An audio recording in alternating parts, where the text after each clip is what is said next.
വിശുദ്ധ കുരിശിൻ്റെ അടയാളത്താൽ ഞങ്ങളുടെ ശത്രുക്കളിൽ നിന്ന് ഞങ്ങളെ രക്ഷിക്കണമേ. ഞങ്ങളുടെ തമ്പുരാനെ, പിതാവിൻ്റെയും പുത്രൻ്റെയും പരിശുദ്ധാത്മാവിൻ്റെയും നാമത്തിൽ ആമേൻ.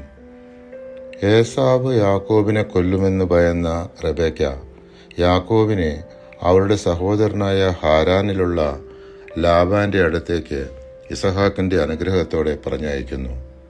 ഹാരാനിലേക്കുള്ള വഴിയിൽ രാത്രിയിൽ ഉറങ്ങുമ്പോഴാണ് ദൈവദൂതന്മാർ ആകാശം മുട്ടയുള്ളൊരു ഗോവണിയിലൂടെ കയറുന്നതും ഇറങ്ങുന്നതുമായി സ്വപ്നം കണ്ടത്. ആകാശത്തു നിന്നും കർത്താവ് യാക്കോബിനെ അനുഗ്രഹിച്ചു. ഇതാ, ഞാൻ നിന്നോടുകൂടെയുണ്ട്. നീ പോകുന്നിടത്തെല്ലാം ഞാൻ നിന്നെ കാത്തുരക്ഷിക്കും.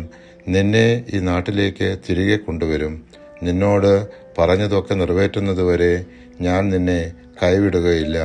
ഉൽപ്പത്തി 28-15 ലാബാൻ തൻ്റെ രണ്ടാമത്തെ മകളായ റാഹേലിനെ യാക്കോബിന് വിവാഹം ഉറപ്പിച്ചെങ്കിലും അവസാന നിമിഷം യാക്കോബ് പോലും അറിയാതെ മൂത്ത മകളായ ലേയയെ വിവാഹവസ്ത്രങ്ങൾ അണിയിച്ച് ആൾമാറാട്ടം നടത്തിയത് പണ്ട് ഏസാവിനെ ആൾമാറാട്ടം നടത്തിയ യാക്കോബിനുള്ള ഒരു മറുപടിയാണെന്ന് തോന്നിപ്പോകും.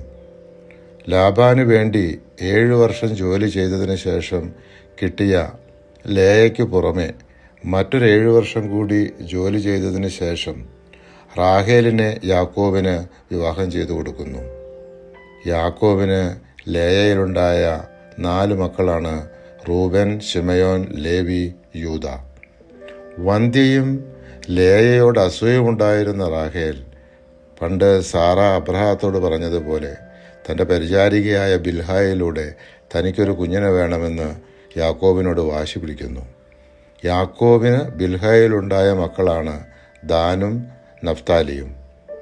ലേയയുടെയും റാഹേലിൻ്റെയും വാശി മൂത്ത് ലേയ തൻ്റെ പരിചാരികയായ സിൽഫായിലൂടെ യാക്കോബിന് 2 മക്കളെ നൽകുന്നു. അവരാണ് ഗാദും ആഷേറും.